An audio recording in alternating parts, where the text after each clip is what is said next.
देखिए हम लोग अब आते हैं अपने चौथे नंबर के सवाल पे। यहाँ पर क्या दिया है, क्वेश्चन में ये दिया हुआ है सवाल में कि object size is equal to 4 centimetre, मतलब वस्तु का माप, वस्तु कितना लंबा है, ये हमको दिया हुआ है 4 सेंटीमीटर। दूसरा क्या दिया हुआ है, ऑब्जेक्ट डिस्टेंस, है ना, ऑब्जेक्ट जो है दर्पण से कितना दूर है ना, मिरर से ऑब्जेक्ट कितनी दूरी पर है, वो हमको दिया हुआ है। ये हमको दिया हुआ है 25 सेंटीमीटर, 25 सेंटीमीटर हमको दिया हुआ है। इसी को हम लोग क्या लेते हैं, इसी को हम लोग यू लेते हैं, ठीक है। अभी नहीं लेते इसको, हम लोग फिर देखेंगे अभी। उसके बाद दिया हुआ है focal length is equal to 15 centimetre, focus दूरी अपने को दिया हुआ है 15 सेंटीमीटर। क्या क्या निकालना है, position, nature and size of the image निकालना है, मतलब जो प्रतिबिंब है उसकी स्थिति क्या है, उसका प्रकृति क्या है और उसकी लंबाई क्या है, ये सब हमको निकालना है, ठीक है। और एक चीज यहाँ पर दिया हुआ है कि this is a concave lens, sorry concave mirror, ये हमको दिया हुआ है सवाल में कि यह कॉनकेव मिरर है, यह अवतल दर्पण है, ठीक है। अब इसके अनुसार हम लोग को सोच करके निकालना है। तो सबसे पहले बताया था हमेशा आपको कि वस्तु की दूरी, object distance is always taken as negative, वस्तु की दूरी को हमेशा नेगेटिव लेना। तो u बराबर हम क्या लेंगे, -25 सेंटीमीटर। कोई भी मिरर हो, कोई सा भी आपको दर्पण मिलता है तो उसमें वस्तु की दूरी को आपको माइनस में ही लेना है, ये हमेशा याद रखिएगा, क्योंकि वस्तु हमेशा दर्पण से बाएं ओर रखा जाता है, हमेशा always object is kept at left side of the mirror, इसलिए हमको हमेशा ऑब्जेक्ट डिस्टेंस को माइनस में लेना है।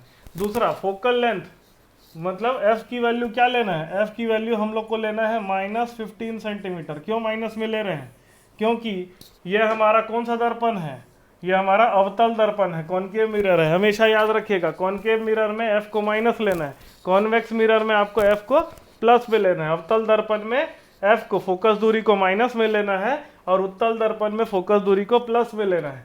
अब इसके आधार पे हम लोग अलग इसका क्वेश्चन बनाते हैं।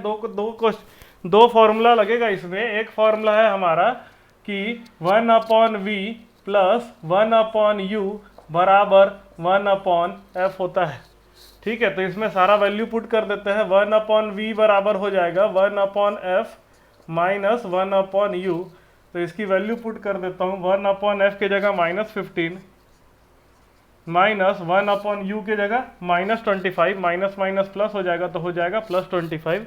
क्रॉस मल्टीप्लाई करेंगे इसको तो ये हो जाएगा 25 माइनस 15 बटे 25 इंटू 15 कितना हो जाएगा, 25 गुना 15 हो जाएगा अपना 250, 25 गुना 10 250, 25 गुना 125, 5 7 3 375 हो जाएगा। तो ये बन जाएगा हमारा 375। अब ये हो जाएगा 25 माइनस 15 हमारा हो जाएगा 10 डिवाइडेड बाई 375। इसको हम क्या लिख सकते हैं, 1 डिवाइडेड बाई 37.5 लिख सकते हैं। 10 से डिवाइड कर दिए तो 1/v बराबर 1/37.5, तो v की वैल्यू हो जाएगी 37.5, है ना। यहाँ पर माइनस आएगा मल्टीप्लाई करने से, इसलिए ये भी माइनस में आएगा और ये भी हमारा माइनस में आएगा। माइनस में आने का क्या मतलब समझते हैं, माइनस में आने का मतलब है कि अपना प्रतिबिंब भी इसी तरफ बना है, बाएं तरफ ही बना है, ठीक है। दूसरा चीज हमको ये भी निकालना है, देखो तो इसमें पहले स्थिति देख लेते हैं। स्थिति क्या लिख सकते हैं हम लोग कि प्रतिबिंब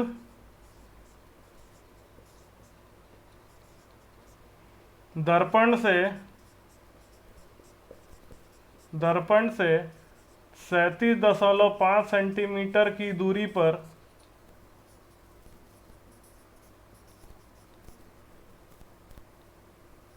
पर बाईं ओर स्थित है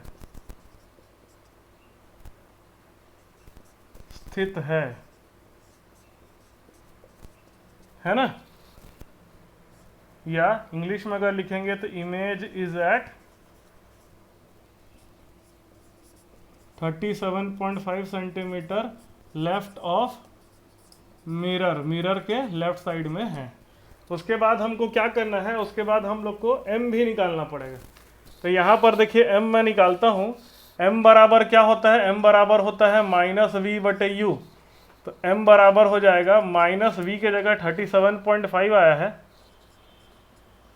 बटे -37.5 आया है, और u के जगह हमको पहले से पता है, u की वैल्यू हमको पता है -25, तो इसको हम लोग लिख सकते हैं, माइनस माइनस कैंसिल हो जाएगा, तो 375 डिवाइडेड बाई 250 लिख सकते हैं। इसको सॉल्व करेंगे, पहले 5 से काटता हूँ, 5 से,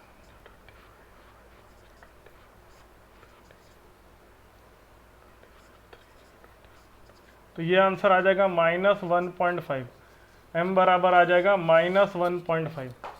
ठीक है, तो माइनस में आने का मतलब क्या है? माइनस में आने का मतलब यह है कि प्रतिबिंब उल्टा है, प्रतिबिंब उल्टा है, इन्वर्टेड इमेज।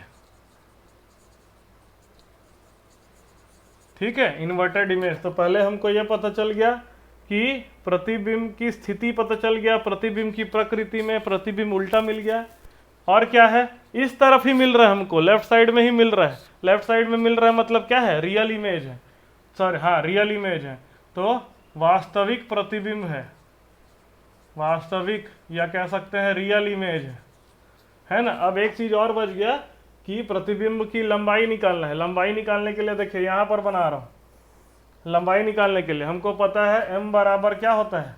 HI/HO होता है। तो m बराबर हमारा आया है -1.5, इसको प्लस में लेना हमेशा, है ना। m को जब ये लंबाई निकालना होगा तो प्लस में लेना। 1.5 बराबर HI हमको निकालना है, HO हमको पता है 4 सेंटीमीटर, ये हमारा HO है।